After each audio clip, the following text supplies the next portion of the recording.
ರೀ ಇಲ್ಲಿ ನೋಡಿ ನಾವು ಗರ್ಲ್ಸ್ ಗ್ರೂಪ್ ನೇಮ್ನ ಯಾವ ಥರ ಇಟ್ಟಿದ್ದೀವಿ ಅಂತ. Queens, angel from heaven, cuties, friends forever ಎವರ್. ಚೆನ್ನಾಗಿದೆ. ತಡೀರಿ, ಕಾಂಟ್ಯಾಕ್ಟ್ಸ್ನು ಯಾವ ಥರ ಸೇವ್ ಮಾಡಿದ್ದೀವಿ ಅಂತ ಹೇಳ್ತೀನಿ. ಸ್ವೀಟ್ ಸುಷ್ಮಾ, ಸ್ನೇಹ ಸ್ವೀಟಿ, ಶ್ರೂಮಾ. ಹೇಗಿದೆ ಕೊಡಿಲಿ, ನೀವು ಬಾಯ್ಸ್ ನಿಮ್ನ ಯಾವ ಥರ ಇರಬೇಕು ಕಣ. ಕೊಡ್ರಿ ಇಲ್ಲಿ ನೋಡ್ತೀನಿ. ಇದೇನಿದು ಕುಡುಕ್ರು ಕುಟುಂಬ, ಬರ್ಗೆಟ್ ಬಾಯ್ಸಾ? ತಲೆ ತೆಂಗವರು ಒಬ್ಬ ತಲೆ ಶೂಟ್ ಮಾಡ್ತಿದ್ದ, ಅದಕ್ಕೆ 18+ ವೀರರು. ಅಲೇದು ಕಣೆ, ನಾನು ಇವಾಗ 19+ ಆಗಿಲ್ವಾ? ತಡೀರಿ, ಕಾಂಟ್ಯಾಕ್ಟ್ಸ್ನು ಯಾವ ಥರ ಸೇವ್ ಮಾಡಿದ್ದೀರಾ ನೋಡ್ತೀನಿ. ಇದೇನ್ರಿ ಇದು? ಅನಾಸಿನ್ನು ಅವ್ನು ತಲೆ ತಿಂದನ್ಗಣೆ ಯಾವಾಗಲೂ, ಅದಕ್ಕೆ ಅನಾಸಿನ್ ಅಂತ ಇಟ್ಟಿರೋದು. ಮ್ಯಾಟ್ರು ಮೋಹನನ? ಅದು ಮೀಟರ್ ಮೋಹನ, ಅವನಿಗೆ ಮೀಟ್ರು ಜಾಸ್ತಿ, ಅದಕ್ಕೆ ಮೀಟರ್ ಮೋಹನ. ಅದು ಸ್ಪೆಲ್ಲಿಂಗ್ ಮಿಸ್ಟೇಕ್. ಸೆಡೆ ಸತೀಶನ?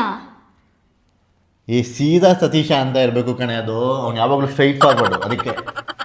ಲೌಡೆ ಲೋಕೇಶ? ಅವ್ನು ಲೌಡೆ ದಿವಸ ಸಿಕ್ಕಿದ, ಪ್ರೇಮಿಗಳ ದಿನ ಸಿಕ್ಕಿದ, ಅದಕ್ಕೆ. ಗಾಂಡ್ ಗಾಬ್ರಿ? ಅವ್ನು ಯಾವಾಗಲೂ ಗಾಬರಿ ಆಗಿರ್ತಾನೆ ಕಣ. ಸೈಕ್ ಪವನ? ಇದ್ಯಾರು? ನಿಂಗೆ ಗೊತ್ತಾಗಲ್ಲ ಅವೆಲ್ಲ, ಸುಮ್ಮನಿರು, ಅವರೆಲ್ಲ ಬೇಕು. ತಡೀರಿ. ಸಂಗೀತ ಇನ್ಸ್ಟಾಗ್ರಾಮು, ರಿಯಾ ಫೇಸ್ಬುಕ್ಕು, ಇನ್ನು ಇಷ್ಟೊಂದು names. Sushma insta 1, Priya insta 2, ಚಿನ್ನಿ ಫೇಸ್ಬುಕ್ಕು. ಬನ್ರಿ ಇಲ್ಲಿ, ಎಲ್ಲಿ ಹೋಗ್ತಿದ್ದೀರಾ?